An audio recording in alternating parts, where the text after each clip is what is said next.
Vous êtes bénie entre toutes les femmes, et Jésus, le fruit de vos entrailles, est béni. Sainte Marie, Mère de Dieu, priez pour nous pauvres pécheurs, maintenant et à l'heure de notre mort. Amen. Gloire soit au Père, et au Fils, et au Saint-Esprit. Comme il était au commencement, maintenant et toujours, et dans les siècles des siècles. Amen. Ô mon Jésus, pardonnez-nous nos péchés, préservez-nous du feu de l'enfer, et conduisez au ciel toutes les âmes, surtout celles qui ont le plus besoin.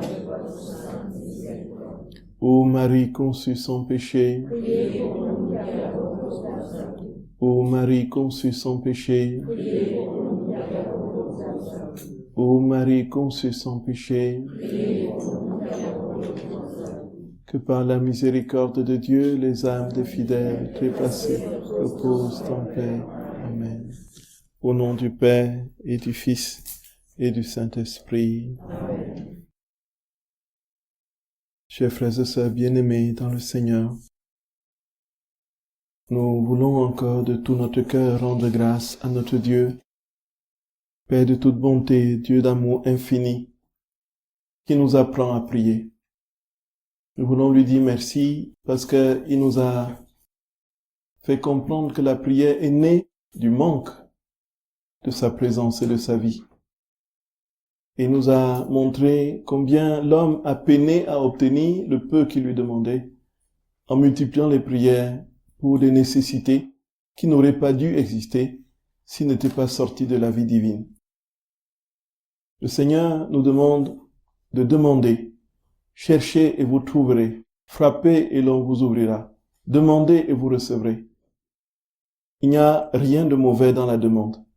Ce que nous avons expliqué était tout simplement le cheminement de l'homme qui est parti de la plénitude des biens vers l'indigence, jusqu'à l'indigence, et dans l'obligation de demander.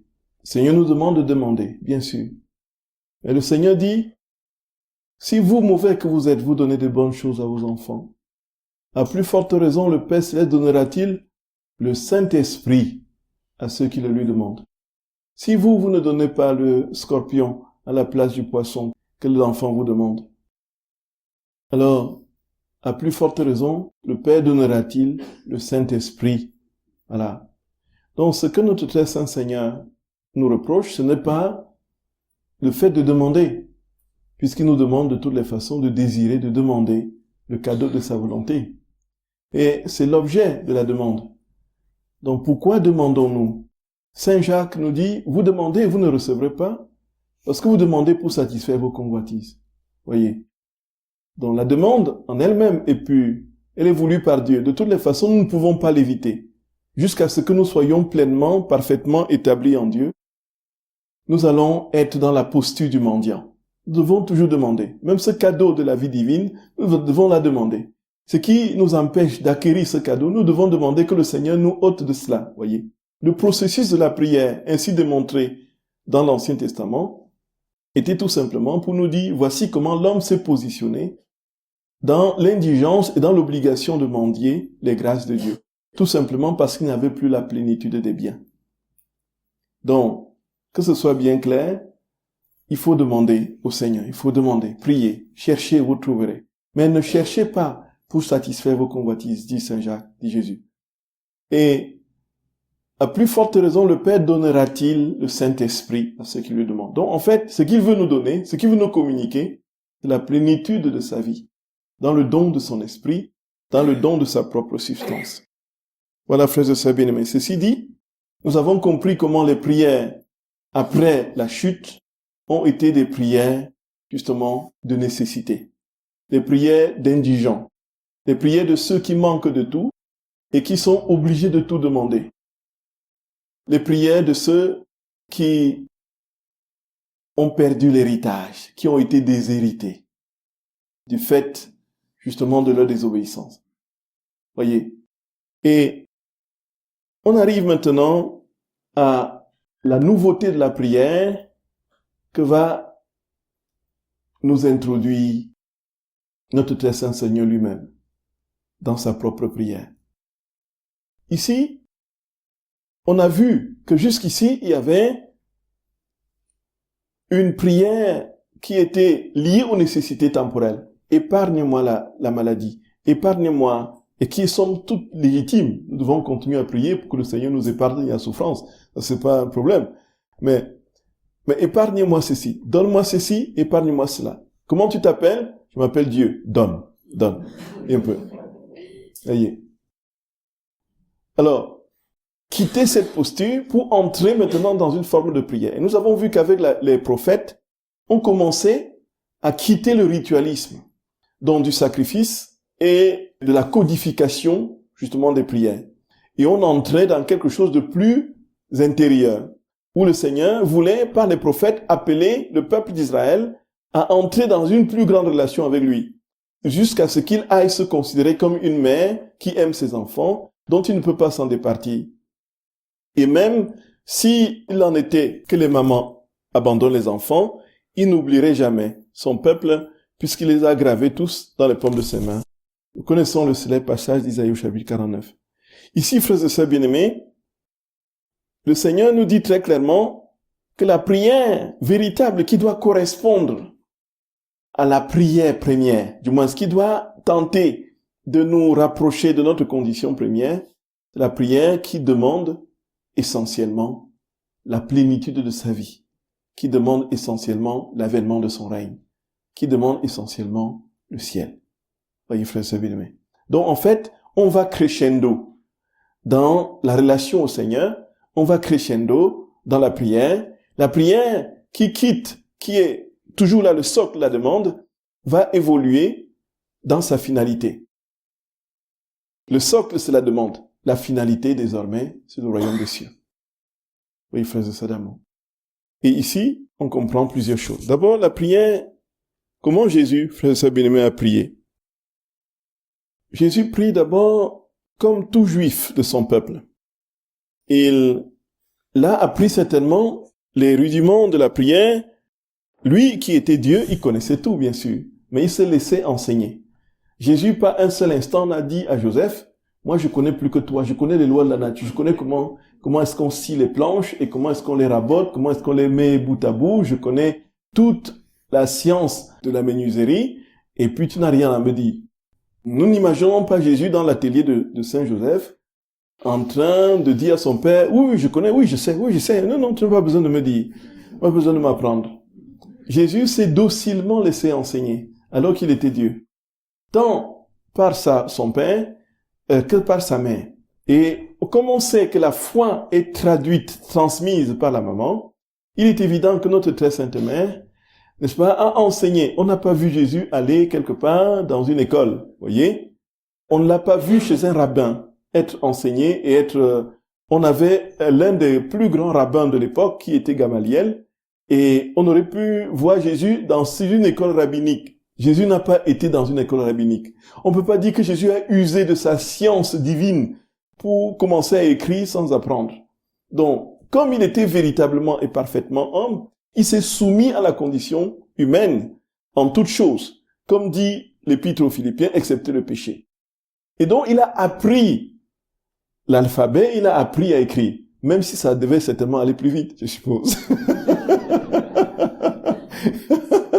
Donc, sa maman l'a éduqué à la prière. Et cette prière, frères et sœurs bien-aimés, il a récité, il a dit des prières de son temps. Et quand il passe à Bar Mitzvah, et quand il va au temple, il commence, il a déjà des rudiments, frères et sœurs bien-aimés, de la prière qu'enseigne. Donc, il y a ça, cette codification, la prière qu'il apprend. Mais très tôt et très vite, comme on le voit au temple, dans Luc au chapitre 2 du verset 49, il dit, ne savez-vous pas que je dois être au service de mon Père? Il dit ça à ses parents. Je dois être au service de mon Père. En fait, j'ai une relation avec quelqu'un qui est mon Père des cieux, et je dois être à son service. On voit déjà là se pointer l'orientation de la prière de Jésus. Donc, il ne peut plus prier de manière inséparable de son Père. Donc, il rentre progressivement dans cette intimité, ou plutôt, il est déjà dans cette intimité, il le dévoile progressivement. Il dévoile progressivement cette intimité qu'il a avec le Père, son Père. Il dit, voici, je ne peux pas faire autre chose que d'être au service de mon Père. On voit déjà une ligne qui commence à se tracer de la prière de Jésus. Donc, on le voit prier avant les moments décisifs de sa vie. Avant que le Père témoigne de lui lors du baptême et de la transfiguration. Il était en prière. On dit Jésus priait. Jésus était en prière quand le ciel s'ouvre et quand le Saint-Esprit descend sur lui sous forme d'une colombe. Donc, c'est Luc au chapitre 3 du verset 21. Donc, nous voyons déjà la posture de la prière est là, elle est stable. Jésus, dans son humanité, ne pouvait pas ne pas prier puisque il avait assumé toute notre condition. Il devait vivre tout ce que tous les hommes vivraient. Donc, il était, bien qu'il fût dans la perfection de la communion avec le Père, il était nécessaire qu'il prie pour donner aux hommes la valeur divine de leur prière. Gloria! Voyez, frères et sœurs bien-aimés, on peut se poser la question, pourquoi a-t-il prié alors que lui qui est dans la divine volonté pleinement établie, qui est Dieu, qui n'est jamais sorti de cette divine volonté, pourquoi a-t-il prié? C'est ici que on comprend qu'il priait pour que tous soient capables de prier divinement. On le voit prier, qu'est-ce qui peut se passer quand il est en train de prier, lorsqu'il est signifié dans Luc au chapitre 3, verset 21, quand il est en train de prier, lorsque le ciel s'ouvre. Pouvons-nous un seul instant penser qu'il soit en train de dire, Seigneur, tu vois, l'instant est venu, s'il te plaît. Fais en sorte que tous voient vraiment que je suis ton fils, vraiment. S'il te plaît, vraiment, ouvre le ciel, pour que les gens me respectent désormais. Pour que, voilà, les gens comprennent que c'est moi ton fils, s'il te plaît. Ne passe pas à côté. Glorifie-moi. Voilà, il a dit cette prière dans la prière sacerdotale dans Jean au chapitre 17. Mais ici, frères et sœurs, mais qu'est-ce qu'il était en train de faire? Il était certainement dans sa prière. Il dit maintenant que j'inaugure les temps de la rédemption qui vont ouvrir au temps du fiat suprême où tu viendras régner, que les cœurs te connaissent et que toutes les générations passées, présentes et futures, dans la prière que je fais, dans cet acte que je pose de m'immerger dans l'eau alors que je ne suis pas pécheur, que tout cela travaille au salut et à la transfiguration de tous les hommes, tous les temps, et qu'ils reviennent à la condition première qui était la leur, la ressemblance parfaite avec toi, Père. Ça ne peut pas être autrement quand on lit le livre du ciel. Sa prière ne peut pas être autre chose que de demander que tous les hommes soient unis parfaitement à la vie de Dieu comme à l'origine. Ici, frères et sœurs bien-aimés, on le voit prier donc pendant la transfiguration, au moment du baptême, avant d'accomplir par sa passion le dessein de l'amour du Père. Avant qu'il ne choisisse ses apôtres, Luc au chapitre 6, verset 12, on dit il passait la nuit à prier. Voyez, il passait la nuit à prier. Pensez-vous qu'il fut dans la nuit, avant de choisir ses apôtres, en train de dire, Seigneur, dis-moi, montre-moi, donne-moi un signe. Père, donne-moi un signe, que je sache que c'est lui que je dois choisir. S'il est habillé en rouge, dis-moi. Voilà. Dis-moi si en le voyant, il tiendra le filet dans sa main ou bien s'il sera dans la barque. Oui, un peu. Dis-moi si sera au bord du rivage ou bien dis-moi, donne-moi un signe, Père. Donne-moi un signe, Père. Non, il les connaissait déjà. Il les connaissait déjà, frères et sœurs bien-aimés. Et qu'est-ce qu'il faisait dans sa prière, notre Seigneur? Dans sa prière, il priait déjà pour chacun de ses apôtres. Et quand il descend, il n'a même pas besoin de dire « Toi, suis-moi ». C'est eux qui laissent le filet et le suivent. Vous avez vu, non, le mouvement? Quand André voit Jésus, voilà, il vient, il appelle son frère Simon, et puis ils abandonnent leur papa, et voilà. Même chose pour Jean et Jacques. Ils sont attirés comme des mouches par le miel, voyez. Parce que tout était accompli en Jésus dans sa prière. Dans la perfection de sa prière, tout était accompli. Et donc, il avait juste, qu'est-ce qu'il faisait la nuit? Il priait pour chacun d'eux. Il a prié pour Judas Iscariote. Il a prié pour Pierre. Il a prié pour Jacques. Il a prié pour tous les 12. Il a prié pour les 72. Il a prié pour chacun de nous qui seraient ses apôtres, ses disciples. C'est ce qu'il faisait cette nuit-là. Et pourquoi? Pour que ces âmes portent sa vie en eux et attirent le ciel sur la terre. Dans plusieurs passages du livre du ciel, on a la démonstration de cette vérité. On va le voir. Et voici, frères et sœurs bien-aimés, avant que Pierre le confesse comme Christ est Dieu, Jésus va prier. Donc, dans Luc au chapitre 9 du verset 18 à 20. Et il dit à Pierre, j'ai prié pour toi pour que ta foi ne défaille. Et toi, quand tu seras revenu, affermis tes frères. J'ai prié pour toi pour que ta foi ne défaille point. Donc, c'est Luc au chapitre 22 du verset 32. Donc, pendant qu'il est en prière, dont les disciples lui demandent donc de lui apprendre à prier. Donc, vous voyez, frères et sœurs bien-aimés, on le voyait, Jésus notre Seigneur, se retirer à l'écart pour prier. Et il y a chez Jésus une telle présence dans la prière que même quand il apprend aux disciples la prière de notre Père, il n'a pas décidé de leur apprendre. Du moins, il savait que les disciples lui demanderaient. Mais ce n'est pas lui qui a dit maintenant, venez. Je vais vous apprendre une nouvelle prière qui va révolutionner les temps. Quand vous priez, dites notre Père. Non. Les disciples l'ont vu, l'ont contemplé en train de prier. Et c'est quand ils l'ont vu dans la prière qu'ils ont dit, Seigneur, enseigne-nous à prier. Qu'est-ce qui a pu, frères et sœurs bien-aimés, pousser les disciples à demander à Jésus de leur enseigner à prier simplement en le voyant prier? Tout simplement, frères et sœurs d'amour, parce que les disciples ont vu en Jésus une telle densité de présence. Ils ont vu dans la prière de Jésus une telle puissance du fait de l'attitude de Jésus. Bon, nous n'imaginons pas que Jésus, il prenait le tambour, il dansait, il chantait, il dit Père, oh, béni sois-tu, oh Père, béni sois-tu. Et les disciples étaient émerveillés, on dit, apprends-nous à prier. On ne peut pas non plus imaginer qu'il avait pris les 150 psaumes qu'il avait l'habitude de réciter, de prier avec ses disciples, et de dire, et il a commencé Psaume 1, heureux l'homme qui ne marche pas au conseil de méchants, qui ne livre, Psaume 2, et les disciples étaient émerveillés, et on dit, Seigneur, enseigne-nous à prier.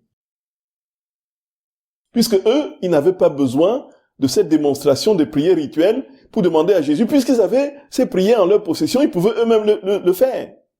Qu'est-ce qui a poussé les disciples à demander à Jésus de leur apprendre à prier? S'il n'y avait pas de manifestations, de démonstrations externes, que ce soit en parole ou en geste, c'est tout simplement, frères et sœurs bien-aimés, parce qu'ils ont vu dans la manière de prier de Jésus une relation, une intimité, une densité de relation avec le Père. Gloria. Et c'est ici que la prière chrétienne commence, en vérité. Elle n'est pas un ensemble et qui se démarque de la magie. Donc là où on a un ensemble de formules, de principes, de choses à faire, d'une multiplication de formes, de formules de prière, comme ce qu'on peut voir dans certains lieux, la prière à Saint-Julio, la prière de l'abbé Julio, là, on dit qui contre ceci, prière contre cela, prière pour faire partie les migraines, prière puissante et pour faire partie les maux d'estomac, prière puissante pour faire partie les verrues, prière puissante pour faire partie, ainsi de suite. Voyez, ça c'est une approche magique de la prière. Donc tout comme dans la magie, on a des formules qui font advenir ce que l'on veut, mais qui sont utilisées par des esprits, voyez. Et donc, on n'est pas dans cette relation utilitariste où on en met un ensemble de codes sur place et puis on obtient et on réalise ce qu'on attend. Non et non. On est dans la prière chrétienne, dans une relation. Et cette révolution copernicienne, c'est Jésus qui l'introduit. Il ne prie pas, frères et sœurs bien-aimés, comme extérieur à sa prière. Il n'est pas extérieur à sa prière. Il est dans la prière, dans une relation intime, profonde avec son Père, de sorte qu'il va même s'écrier, alors que les disciples le voient, « Je te bénis, Père, c'est Matthieu au chapitre 11, du verset 25 à 27, « car ce que tu as caché aux sages et aux savants, tu l'as révélé aux tout petits. » Il est dans une exultation mystique. « Je te bénis, Père, je te bénis, Abba, Abba, Abba, Abba, Abba, Papa, Papa, Papa, Abba, Abba, Papa chéri. » Voyez, c'est ça en fait. L'expression, c'était une révolution au temps de Jésus. On n'avait jamais vu cela. Ce n'était pas possible de parler de Dieu comme étant de manière si familière avec des expressions d'un enfant. Le Abba, c'est le mot qui est utilisé, frères et sœurs bien-aimés, pour dire le papa chéri, c'est vraiment la proximité familière qu'on a avec son père. Ça n'existait pas autant. Le nom de Dieu était craint. Souvenez-vous que dans le temple de Jérusalem, le nom de Dieu était prononcé une seule fois par an par le grand prêtre, au jour du Kippour. Et quand tu le prononçais, il n'était pas permis que ceux qui étaient dans les cours à l'arrière entendent quoi que ce soit. D'où les sons de cloche qui devaient résonner pour brouiller quand le prêtre une seule fois le prononçait dans le lieu très saint. Et donc, on ne prononçait pas le nom de Dieu. Et c'est pour montrer la crainte révérentielle qu'on avait vis-à-vis de ce Dieu, qui avait quelque chose, non seulement de majestueux, mais de terrifiant. Mais que quelqu'un vienne et dise, voici, je te bénis Père, je te bénis Abba, je te bénis Papa chéri, je te bénis Papa d'amour, je te bénis petit cœur de papa. Je dis, mais celui-là, il se prend pour qui? Il se prend pour qui? C'est là que tout commence, frères et sœurs bien-aimés. Il priait dans la volonté de son Père. Gloria! Il priait dans l'intimité de son Père. Il priait dans sa divine volonté. Il priait dans les profondeurs de la communion avec lui. Il prie, il dit, je te rends grâce, Père. Pourquoi? Parce que tu m'as toujours exaucé. Pourquoi est-ce qu'il exauce toujours le Fils? Parce que le Fils est toujours dans sa volonté. Je te rends grâce, Père, parce que tu m'as toujours exaucé. Quand il veut ressusciter Lazare, Jean au chapitre 11, versets 41 à 42. Je te rends grâce, Père. Et la longue prière sacerdotale de Jean au chapitre 17, où il fait le bilan de sa vie. Il dit maintenant glorifie ton Fils pour que ton Fils te glorifie. Je n'ai rien perdu de ce que tu m'as donné, sauf le fils de ma perdition. Maintenant, fais-moi revenir à toi, Père. Je ne prie pas pour eux, pour que tu les enlèves du monde, mais pour que tu les préserves du mauvais. Qu'ils soient en nous, Père, comme toi tu es en moi, et moi en toi. Voilà l'achèvement. Voilà la coupole de l'édifice. Qu'ils soient en nous, comme toi, Père, tu es en moi. La grande prière sacerdotale de notre très saint Seigneur, frères et sœurs bien-aimés. Des paroles d'une puissance et d'une force qui sont inédites dans toute la prière d'Israël.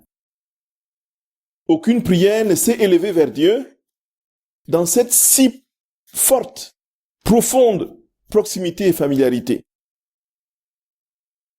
Ce n'est pas seulement pour eux que je prie, mais encore pour tous ceux qui croiront en moi, grâce à leurs paroles. Que tous soient un, comme toi, Père, tu es en moi, et moi en toi.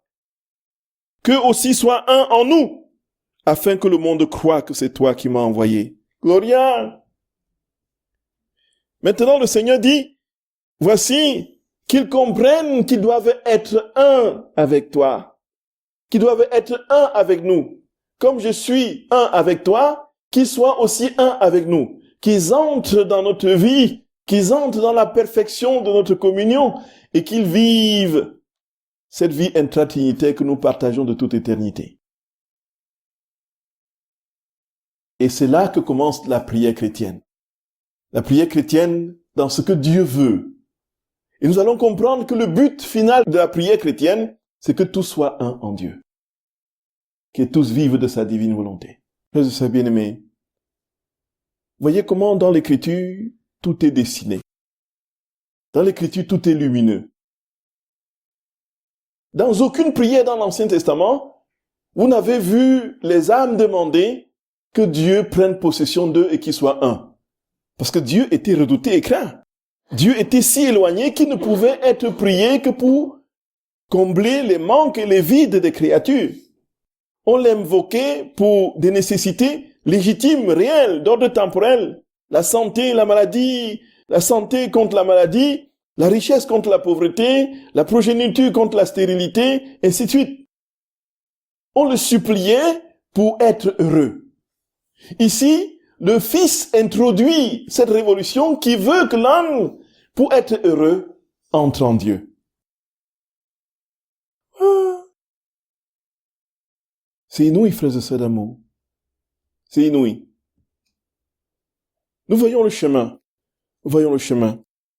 Et là, le Seigneur dit, si vous êtes en moi, vous ferez des choses que j'ai faites, et même de plus grandes, car je vais vers le Père. On entend bien, les choses les plus grandes que nous ferons, ce n'est pas dans l'ordre de la puissance, dans le coefficient de puissance. Non. C'est tout simplement parce que Jésus vit 33 ans. Et nous pouvons vivre, voyez, plus de 90 ans. Voyez un peu ça. J'ai enterré, samedi dernier, une dame qui avait 101 ans. Et qui a 100 ans, quelques mois avant sa mort, posté sur sa page Facebook, voyez un peu. Elle avait sa page Facebook.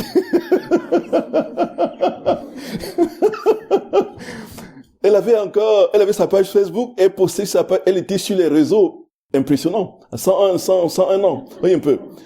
Faisait des posts, ainsi de suite. Elle avait des selfies, trucs avec les familles, trucs, et postait des trucs et passait son temps à voir des documentaires et tout ça. Voyez un peu. Donc, Jésus, dans les âmes vivantes, peut continuer son œuvre plus que ce qu'il a fait dans le temps limité de ses 33 ans. C'est dans ce sens-là. C'est pas dans le coefficient de puissance. Parce que nous ne pouvons pas avoir plus de puissance que Dieu. C'est dans la durée. Ici, frères et sœurs bien-aimés, le Seigneur dit très clairement, en vérité, je vous le dis, celui qui croit en moi fera des choses que j'ai faites et même de plus grandes parce que je vais au Père. C'est Jean au chapitre 14 du verset 13 à 14. En tout ce que vous me demanderez, en mon nom, je le ferai. Afin que le Père soit glorifié dans le Fils. Si vous me demandez quelque chose en mon nom, je le ferai. Si vous m'aimez, vous observerez mes commandements et moi, je prierai le Père, il vous donnera un autre paraclet pour qu'il demeure éternellement en vous. Si vous m'aimez et que vous observez mes commandements, voilà, je vous donnerai pas plus de nombre de vies, pas plus d'argent dans vos comptes bancaires, pas plus de santé. Voyez un peu. Il faut demander la santé, hein. Donc, pas plus de biens temporels. Je prierai le Père, il vous donnera quoi? L'Esprit Saint qui demeurera toujours en vous, éternellement en vous. Voilà. C'est pourquoi le Seigneur veut que nous nous élevions dans la prière pour acquérir la plénitude de ses biens qui est lui-même. Il dit, et moi je prierai le Père et il vous donnera un autre paraclet pour qu'il demeure éternellement avec vous. Et c'est l'Esprit de vérité que le monde ne peut recevoir parce qu'il ne le voit pas et ne le connaît pas. Mais vous le connaissez parce qu'il demeure toujours avec vous. Il est en vous. Il est en vous. Il est en vous. Jésus, pourquoi il obtenait tout de son Père? Parce qu'il était dans la vie, dans la volonté de son Père. Bref, parce qu'il était établi dans sa vie divine. Quand est-ce que nous obtiendrons tout du Père? Quand nous serons totalement établis dans sa vie divine, dans sa divine volonté. Et donc, Jésus priait. Qu'est-ce qui fait la singularité de sa prière? C'est la communion qu'il avait avec son Père dans sa vie divine. Et il veut que nous partagions cette même vie divine pour être dans la communion avec la Trinité et ainsi réaliser parfaitement sa volonté au cœur de ce monde et rapprocher le ciel de la terre pour les réconcilier. Et c'est pourquoi Jésus dit à sa servante Luisa Picaretta, tu pries, oui, mais prie comme je prie. Prie comme moi. Prie comme moi. C'est au tome 11 du 3 mai 1916. J'étais en prière et mon aimable Jésus se plaça près de moi. J'ai perçu qu'il priait lui aussi et je me suis mise à l'écouter. Voyez, c'est fou. Vous voyez le parallèle qu'on peut établir entre les disciples qui voient Jésus prier et Luisa qui voit Jésus prier. Voyez un peu. Jésus était en prière et quand les disciples lui demandent de leur enseigner à prier, Luisa voit Jésus en prière et elle se met à l'écouter. Il me dit, ma fille, prie, mais prie comme moi. C'est-à-dire, immerge-toi tout entière dans ma volonté. prie comme moi. Immerge-toi tout entier dans ma volonté. On va essayer de voir comment cet exercice pratique peut se faire. Immerge-toi tout entier dans ma volonté. En elle, tu trouveras Dieu et toutes les créatures. T'appropriant toutes choses des créatures, tu les présentes à Dieu, puisque tout lui appartient. Ensuite, tu déposes à ses pieds toutes leurs bonnes actions pour rendre gloire à Dieu, et leurs mauvaises actions en réparant pour elles par la sainteté, la puissance et l'immensité de la divine volonté, à qui rien n'échappe. C'est ainsi que faisait mon humanité sur la terre. Jésus enseigne comment il priait quand les disciples l'ont supplie et lui ont demandé de leur enseigner à prier. Il dit, voilà comment il priait quand il était sur la terre. On va voir comment concrètement on peut mettre ça en pratique. Parce que ça peut paraître abstrait. Donc je reprends. Est-ce que vous voulez que je reprenne, frère et bien-aimé? Oui. Likez.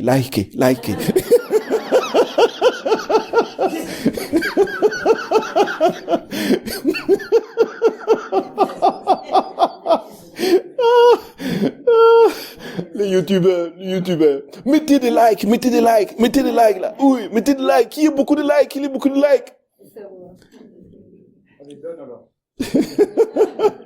Voyez. Donc, oui, c'est le tome 11 du 3 mai 1916. Tome 11 du 3 mai 1916. Donc, je reprends, frère et sœurs bien-aimés, pour que nous essayions de voir les étapes. Il me dit, ma fille, prie, mais prie comme moi. C'est-à-dire, immerge-toi tout entière dans ma volonté. En elle, tu trouveras Dieu et toutes les créatures. Alors, quelle est la première démarche? C'est quoi la première démarche? La première démarche, c'est... Non, je viens de lire là. S'immerger dans la divine volonté. Voilà, tout à fait. S'immerger dans la divine volonté tout entier. S'immerger tout entier dans la divine volonté. Donc, ça dit, vous faites le plongeon dans l'océan de la divine volonté. Voyez. Donc, première étape, c'est... Donc, on va dire ça comment? Donc, on va utiliser les mêmes mots que Jésus. La première étape, immerge-toi tout entier dans ma volonté. Première étape, s'immerger dans la divine volonté. Est-ce que nous pouvons reprendre ça, peut-être pour asseoir pédagogiquement l'évolution? Première étape, c'est immerger dans la divine volonté. Donc, c'est ce que Jésus nous dit, première chose. Parce que dans la divine volonté, on trouve Dieu et toutes les créatures. Et puis, ensuite, t'appropriant toutes les choses des créatures, tu les présentes à Dieu, puisque tout lui appartient. La deuxième étape, c'est s'approprier, donc tout ce qui appartient aux créatures, toutes les créatures de tous les temps. Première étape. Deuxième étape, s'approprier de tout ce qui appartient, n'est-ce pas? Puisque tout est en Dieu, tout est en lui, il faut s'approprier de tout ce qui appartient aux créatures. Et puis, qu'est-ce qu'on fait ensuite? Troisième étape, dit Jésus. Ensuite, tu déposes à ses pieds toutes leurs bonnes actions pour rendre gloire à Dieu et leurs mauvaises actions en réparation pour elles par la sainteté, la puissance et l'immensité de la divine volonté à qui rien n'échappe. Toujours en vertu de cette même divine volonté, tu répares pour les mauvaises actions, tu rends grâce pour les bonnes actions, tu rends gloire à Dieu pour les bonnes actions. Donc, première étape, s'immerger. Deuxième étape, s'approprier. Troisième étape, déposer. Vous voyez, déposer pour les bonnes actions, pour rendre gloire, et réparer pour les mauvaises actions. Vous voyez, frères et sœurs bien-aimés. Donc, résumons.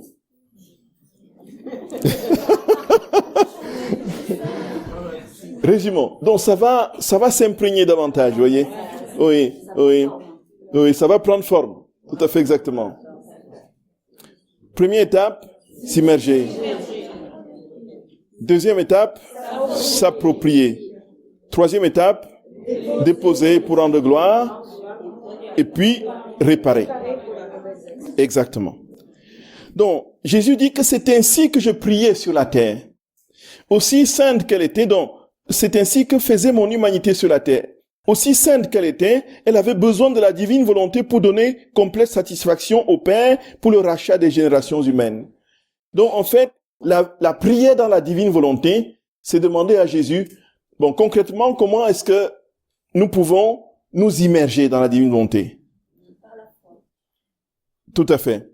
Donc, comment est-ce que nous nous immergeons dans la divine? Nous demandons à Jésus de venir en nous.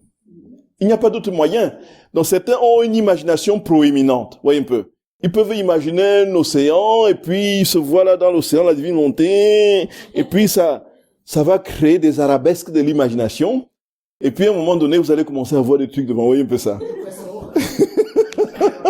Et quand l'imagination sera bloquée, vous ne pourrez plus prier. Parce que si vous fonctionnez comme ça, voyez un peu, ça va être, voyez, un exercice mental.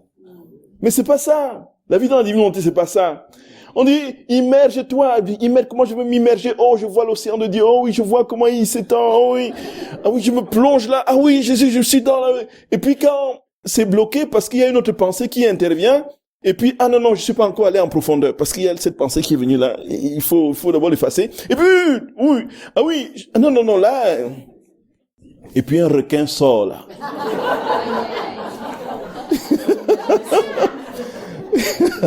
Et il montre ces grands crocs là, et vous fuyez, vous prenez la peau d'escampette, vous sortez de la divine volonté.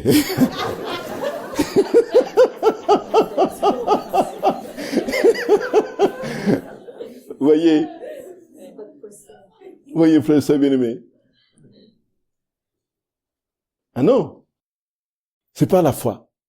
Vous dites, Seigneur, viens prier en moi. Et vous êtes déjà immergé à la divine volonté. Si vous le dites avec foi et confiance absolue totale en lui, il vient vraiment et la première étape est franchie. Et maintenant, la deuxième étape, c'est quoi? Immerge-toi et puis? Bon, on s'approprie de tous les actes de tous les hommes de tous les temps. Celui qui va avec son imagination, qu'est-ce qu'il va pouvoir faire, sincèrement? Absolument rien. Vous êtes d'accord, frère Sabine? On va le voir quand on parlera de la prière des rondes. Ce sera compliqué. Pour aller chercher... Il y a un frère là, est-ce que le frère, il va bien? Qui est penché? Ah non, c'est François, d'accord. Je crois qu'il était malade. Il était dans l'océan de la divine volonté. Voyez? Non. Et puis, comment vous pouvez vous approprier de tous les actes, de tous les hommes, de tous les temps dans l'imagination? C'est tout simplement pas possible. On est d'accord, non? Qu'est-ce qui intervient encore de nouveau? La même foi. Seigneur, dans ta divine volonté, je t'offre tous les actes de tous les hommes, tous les temps. Vous êtes noyés et tous les actes, comme tout est dans la divine volonté, sont présents dans la divine volonté qui est en vous. Et puis, troisième étape, déposer, voilà. Quand vous n'avez pas pu, avec l'imagination, réunir tous les actes de tous les hommes de tous les temps, de même que vous n'avez pas pu, avec votre imagination, vous immerger dans la divine volonté, de même, vous ne pourrez pas, avec votre imagination, déposer des actes que vous n'avez pas pu réunir par votre imagination aux pieds de Jésus. On est d'accord? De nouveau, dans l'acte de foi, on le dépose à ses pieds, on fait réparation pour. Donc, tout est une question de foi et d'amour. S'il n'y a pas d'obstacle en nous qui empêche la vie divine de prendre possession de notre cœur, notre âme, ça s'accomplit parfaitement comme Jésus l'enseigne à l'usage Picarita. Voyez, frères et sœurs bien-aimés. Jésus dit, prie, mais prie comme... Donc, il dit, en fait, c'était seulement dans la divine volonté que je pouvais rejoindre toutes les générations passées, présentes et futures, ainsi que tous leurs actes, leurs pensées, leurs paroles, etc., Ne laissant rien m'échapper, je prenais toutes les pensées des créatures dans mon esprit, je me présentais devant la majesté suprême et je réparais pour toutes. Dans mes regards, je prenais les regards de toutes les créatures, dans ma voix leurs paroles, dans mes mouvements leurs mouvements, dans mes mains leurs travaux, dans mon cœur les affections et leurs désirs, dans mes pieds leurs pas. Je les faisais miens et par la divine volonté, mon humanité satisfaisait au Père et sauvait les pauvres créatures. Le divin Père était satisfait. En fait, il ne pouvait me rejeter puisqu'il était lui-même la divine volonté. Gloria, aurait-il pu se rejeter lui-même? Certainement pas. D'autant plus que dans ses actes, il trouvait une sainteté parfaite, une beauté inaccessible et ravissante, l'amour le plus haut, des actes immenses et éternels, et la puissance absolue. Ce fut là toute la vie de mon humanité sur la terre, du premier instant de ma conception à mon dernier soupir. Et cela s'est continué dans le ciel et dans le très saint sacrement. Voyez ça, frères et sœurs d'amour. Voyez ça. S'il n'y avait pas de divine volonté, il n'aurait pas pu prier ainsi. Et quand Jésus dit « prie comme moi », ça dit « prie dans la divine volonté ». Et quand tu pries dans la divine volonté, c'est exactement comme ça que ça se passe pour vous, comme ça s'est passé pour moi.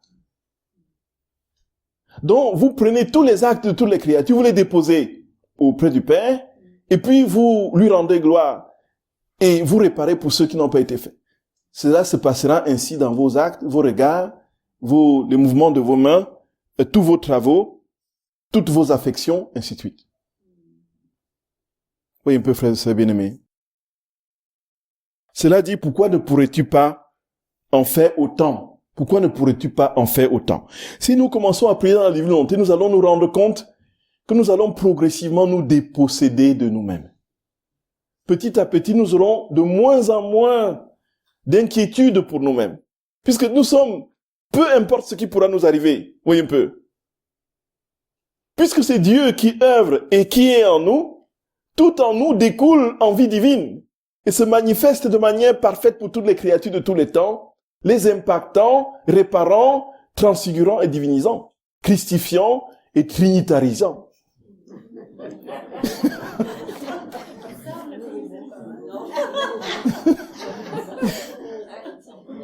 Vous voyez, frère et sœurs bien-aimés, c'est immense. Et donc, nous allons nous rendre compte que petit à petit, nos petits soucis vont tomber. Et nos croix, qu'on n'a pas eu la possibilité d'éloigner de nous, seront source de joie.